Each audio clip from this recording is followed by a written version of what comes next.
Many places to sit, nowhere to rest. October 3rd, 2019. Dear Eric, I think you could have rested quite comfortably upon a log, or a big rock, or on the sand, or a seat at the college library, or a park bench. This is because you sought your rest only when you needed it, and were glad of whatever device or settling might accommodate your body without too much discomfort. You simply desired to rest. There was a time in my own life when I had seemingly everything. I was just beyond the end of youth and making ready for middle age, and I didn't have much idea about what it meant to live well, and so I employed my seeming abundance towards making a good show of living well.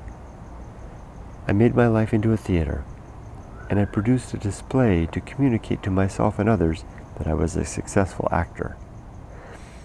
My first performance was the purchase of a nice home, which I began to furnish nicely. Then I started inviting people over to see what I had done. That was easy, and it felt pretty good, as long as I kept busy, as long as I didn't have time to think. The production of this show of my life was a good way to stay distracted, a good way to not hear the little voice that was trying to speak to me of other things. I was so busy for more than a year that I could barely hear the little voice asking me what I was doing. But eventually I ran out of space to prepare and decorate. I had put things everywhere. In particular, I had a lot of chairs. My show house had an enormous yard, over an acre of land, and we had a pool, and lovely landscaping all around the pool with fruit trees of many sorts. Each day, on my way home from work, I stopped at a big nursery to look at and buy plants for the yard. I also bought chairs, a lot of chairs. I purchased patio chairs, garden chairs, benches, and all sorts of antique garden seating, which I could place all over the yard. I put these items around the pool, and out in the garden, and next to a big tree, and around an especially nice spot at the edge of a hill, overlooking a picturesque valley view.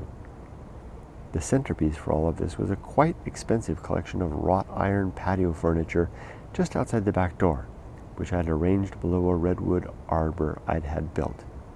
So many places to sit, just nowhere to rest. I only remember forcing myself to ever sit in any of those chairs. I'd tell myself to sit down and try a seat out when I first moved it into the yard, though I'd never sit in it again once I had it in place and adjusted just so, and had the view from the seat just right, and the position next to the little table to place one's coffee was perfectly set. Done. I was done with that setting and seat, and I'd move on to the next showpiece place of rest.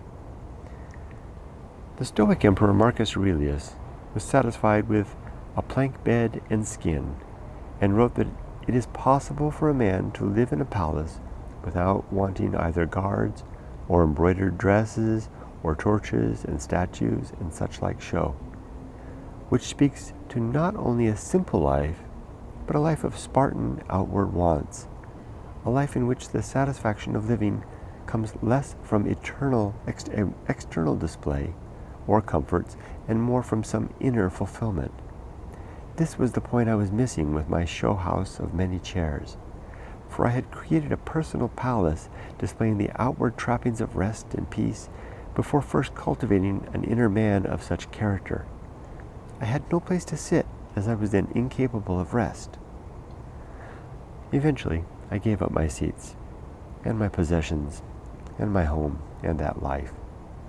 But I kept my family, but I kept my values, as confused and unidentified as they were at that age. And I kept my movement and inability to sit and rest. And I took that restless show on the road, on a great life adventure with my wife and daughter. And I stopped trying to quiet the little man speaking to me from within. I began to listen then to what he was trying to say.